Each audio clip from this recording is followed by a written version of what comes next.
So,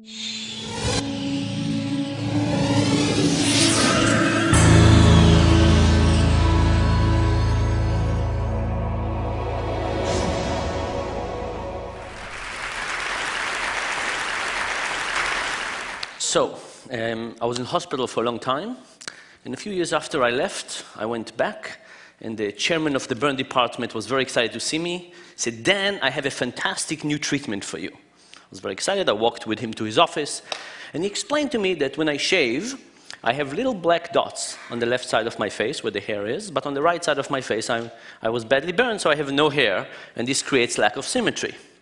And what's the brilliant idea he had?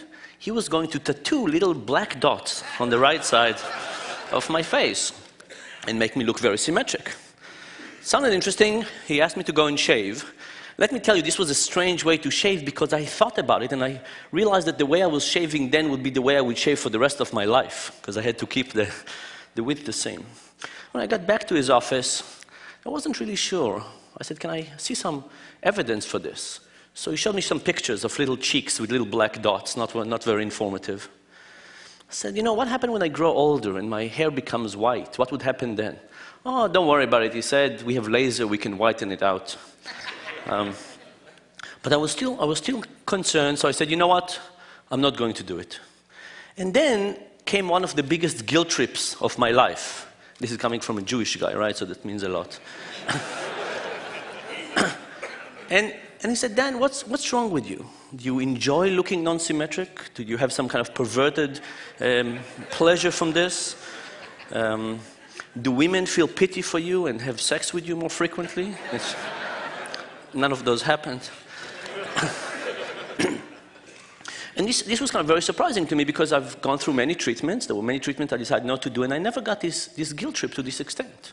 But I decided not to have this treatment, and I went to his deputy and asked him what was going on. Where's this guilt trip coming from? And he explained that they have done this procedure on 2 patients already, and they need the 3rd patient for a paper they were writing. Now, you'd probably think that this guy is a schmuck, right? That's what it seems like. But let me give you a different perspective on the same story. A few years ago, I was running some of my own experiments in a lab. And when we run experiments, we usually hope that one group will behave differently than another. So we had one group that I hoped their performance would be very high, another group that I thought the performance would be very low. And when I got the results, that's what we got. I was very happy. Aside from one person, there was one person in the group that was supposed to have very high performance that was actually performing terribly. And he pulled the whole mean down, destroying my statistical significance of the test. So I looked carefully at this guy. He was 20-some years older than anybody else in the sample. And I remembered that the drunken guy, came one day to the lab wanting to make some easy cash. And this was the guy. Fantastic, I thought. Let's throw him out. Who would ever include a drunken guy in the sample? But a couple of days later, we thought about it with my students. And we said, what would have happened if this drunken guy was not in that condition? What would have happened if he was in the other group? Would we have thrown him out then? We probably wouldn't have looked at the data at all, and if we did look at the data, we probably said, fantastic, what a smart guy who is performing this low, because he would have pulled the mean of the group lower, giving us even stronger statistical result that we could. So we decided not to throw the guy out and to rerun the experiment. But you know, these stories and lots of other experiments that we've done on conflicts of interest basically kind of bring 2 points to the foreground for me. The first one is that in life we encounter many people who, you know, in some way or another try to tattoo our faces, right? They just have the incentives that get them to be blinded to reality and give us advice that is inherently biased. And I'm sure it's something that we all recognize and we see that it happens. Maybe not, we don't recognize it every time, but we understand that it happens.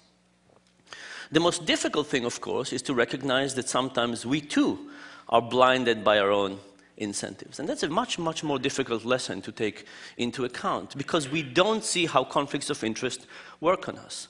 When I was doing these experiments, in my mind, I was helping science, right? I was eliminating the data to get the true pattern of the data to shine through. I wasn't doing something bad. In my mind, I was actually at night trying to help science move along. But this was not the case. I was actually interfering with the process with lots of good intentions. And I think the real challenge is to figure out where are the cases in our lives where conflicts of interest work on us, and try not to trust our own intuition to overcome it, but to try to do things that prevent us from falling prey to these behaviors, because we can create lots of undesirable circumstances. I do want to leave you with one positive thought. I mean, this is all very depressing, right? People have conflicts of interest, we don't see it, and so on. The positive perspective, I think, of all of this is that if we do understand when we go wrong, if we understand the deep mechanisms of why we fail and where we fail, we can actually hope to fix things. And that, I think, is the hope. Thank you very much.